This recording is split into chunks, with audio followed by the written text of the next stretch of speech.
chemistry time.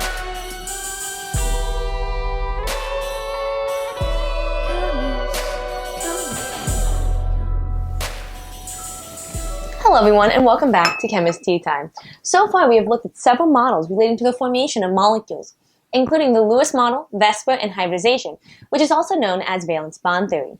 Together, these theories can help explain the characteristics of molecules, such as the arrangement of atoms, shape, and bond angles. However, there is another bonding theory that has become more widely accepted by modern chemists, known as molecular orbital theory. One of the key differences between molecular orbital theory and valence bond theory is that in molecular orbital theory, we consider all of the atomic orbitals in each atom instead of just valence electrons. Another key difference comes in how the atomic orbitals in each atom overlap. In molecular orbital theory, bonds and molecular orbitals are formed by something called linear combination of atomic orbitals.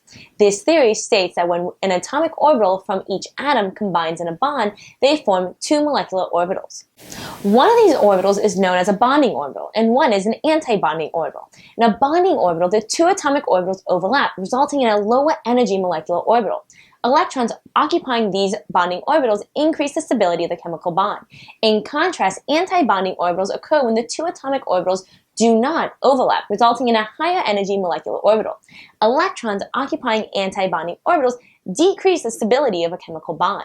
Let's consider two molecules formed from first period elements, H2 and He2. Starting with hydrogen, each of the hydrogen atoms has only one atomic orbital, which is the 1s orbital, with one electron in each. When these two 1s orbitals combine, they will do so via sideways overlap, forming a sigma bond. This sigma bond will consist of a bonding orbital that is lower in energy, known as a sigma 1s, and an anti-bonding orbital that is a higher in energy, known as sigma star 1s, where the star indicates an anti-bonding orbital. We can now distribute the electrons from each atom into our new molecular orbitals, starting with the lowest energy orbital. Each hydrogen has one electron, so we have two in total. We start by filling the lowest energy orbital, which is the sigma 1s orbital. This means our molecule only has one sigma 1s bonding orbital filled. If we consider He2, the atomic and molecular orbitals are the same, but now each atom has two electrons, which is four in total.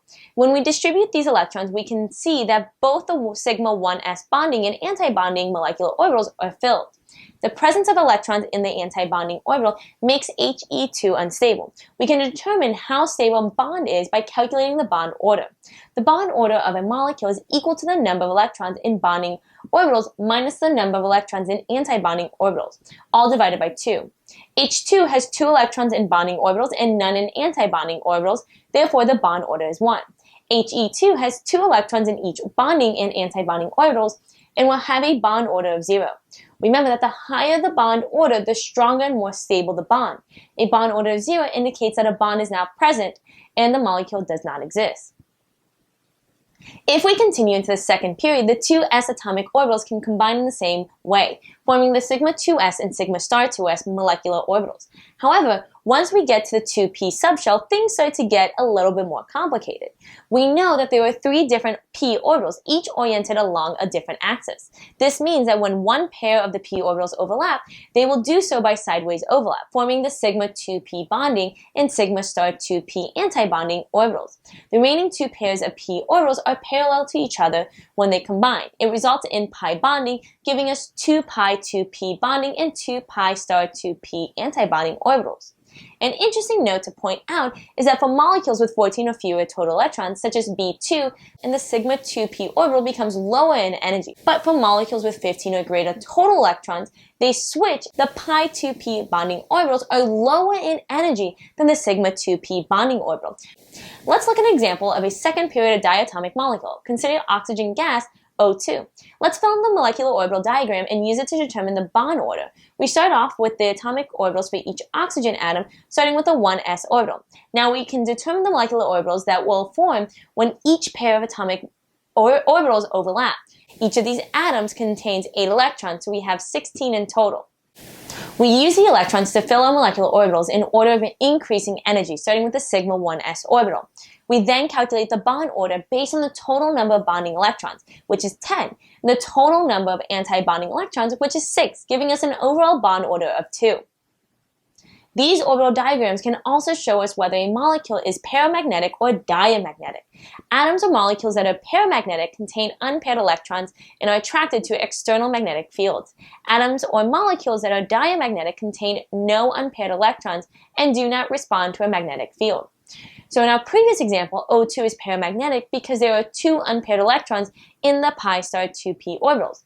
Another example of a paramagnetic atom would be lithium. And another example of a diamagnetic atom would be beryllium because it contains no unpaired electrons. When considering heteronuclear compounds, the process is mostly the same, but I would like to briefly point out 2 differences that you may encounter. The first difference applies to the respective energy of atomic orbitals and how it affects the molecular orbitals. In general, atoms that are more electronegative have lower energy atomic orbitals. This causes the energy difference in the molecular orbitals to shift, as shown here. The second special case for heteronuclear compounds occurs when 2 different types of orbitals overlap, such as in HF, where the 2p orbital from fluorine overlaps with the 1s orbital from hydrogen. Since there is only one s orbital available, only one of the p orbitals will overlap to form the molecular orbitals. The remaining 2 p orbitals do not form molecular orbitals and are referred to as non-bonding orbitals and are unchanged. In today's discussion, we introduced the molecular orbital theory and learned how to create a molecular orbital diagram for diatomic molecules. We also showed how to calculate bond order and determine whether an atom or molecule is paramagnetic or diamagnetic. Thank you for joining me and have a wonderful day. Thank you.